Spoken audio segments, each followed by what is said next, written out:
Kung ikaw ang Ginoo unya buhatan ka og rebolto nga parehas ani. Malipay ka? Dili ba ka ni dakong yaga-yaga para sa atong Ginoong Kristo? For example, ikaw, niadto kag syudad, unya imong dagway na puros takuling. Ug makitag lain tawo, dili ba ka ulaw? Niadto kag laing lugar, unya imong dagway na punos takuling. Dili ba ka ulaw nga makitaan sa laing tawo? Di ba ulaw kayo paminawon? Unsa na lang ka ang atong Ginoong Kristo? Nga sama ing ani ato siyang gibuhatag dagway nga sama ani nga grabe ka itom. Di ka ni yaga-yaga para niya. Isa pa, wa man tay nabasahan sa Biblia nga atong Ginoong Kristo nahimo siyang negro. Gusto nga nung magbuhat man gid ta og mga hakbang nga sukahi sa Biblia. Dili gid malipay ang atong Ginoong Kristo igsoon nga nagtan-aw siya nga ani kung mao man gani iyang dagway, di gid siya malipay. Mo klaro pag istorya mo nang di gid ta magbuhat og hakbang ang atong Ginoo masuko nato. Kay once kung siya masuko nato, walay makapugong sa iyang kasuko. Pahantangan kaniyang katalagman tungod lang sa imong pagyaga-yaga niya, wa gid kay mabuhat. Mo nang magmata gid ta igsoon mintras sayo pa ug dili pa ulahi ang tanan. Daghang salamat and God bless. Dini na to may bawaan ng kaignorante, dining atong mga higalang mga sulpot o mga tagak. Ngano man kay maghimo-himo silang interpretations sa mga butang o simbolismo na ginagamit sa simbahang Katolika. Unya pagkahuman, kanang personal nila nga interpretations, ilang himuon nga general truth nga mauna ang gituuhan sa Iglesia Katolika. Sayop! Unya kung giingon nga, lisod ka ining magpamaumao, magpaatik-atik ba nga tawag inibitaw nga nakasabot unya pagkahuman ang tinuod di ana butaw day kaayo sa panabot. O pare ani karon. Iyahang tawag ining gisaway ang imahin sa itom nga gitawag og Nazareno. Sumala pa niya malipay ka nga ito butangan nagtakuling imong naw. Pagka-ignorantiha gyud nimo toy. Ano ignorante man? Sa magitakuling nga naa diha. Ito man ang akahong gigamit sa tawag ining artist sa pagportray niya sa Ginoong Jesucristo nga nag-antos sa kasakit. Kanang kaitong naanay theological meaning sa mga Katoliko. Unsa may theological meaning ana? Nga si Kristo siya ang miako sa kangit-ngit sala. Basara ng tawag ining 26 Acts of the Apostles chapter 26 ug kanang Isaiah chapter 53. Nga giako niya ang tawag ini nga kangit-ngit ang siyot giako niya na dito sa krus. So kanang pagportray sa artist nga gihimo niyang itom ang tawag ining imahin ni Ginoong Jesucristo, pagpadayag ka na sa Christian faith nga si Kristo nagluwas. Siya ang miluwas sa tawag ini mga tao gikan sa kangit-ngit kaitom di anang maong gitawag og sala.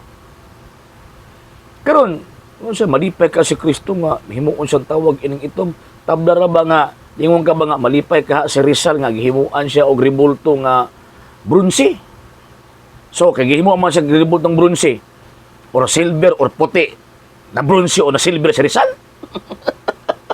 Yabag. Dili ingon sige no ko puragaba ingon ana na kagamay ang inyong panabot. Ang mga artist na sila ginagamit ng mga materyales sa pagportray sa ilahang gustong iportray. Kana ang artist ana iyang giportray nga kanang maong Kristo nag-antos tungod sa kangit-ngit sa sala. Unya ngilan magignahong masara man ang Isaiah chapter 53. Mabasa nimo ang sulat ng propeta Isaiah nga ang Kristo di na mailhan. Buti pasabot ngilan na kagnahong. Mailan pa ganin na nga ng sa Jesus Nazareno. How much mo i-portray gitong pag-antos Kristo? Di na nimo siya mailan. O ingon mo, nagabasa mong Biblia. Ingon mo, nakasabot mong Biblia. Ganun ka ng simpleng simbolismo, wala yung makasabot. Pagkayabaga. O napinapay lang itong mga bugal-bugal, negro nga, tawag yung Nazareno. Mo na mga tao ignorante.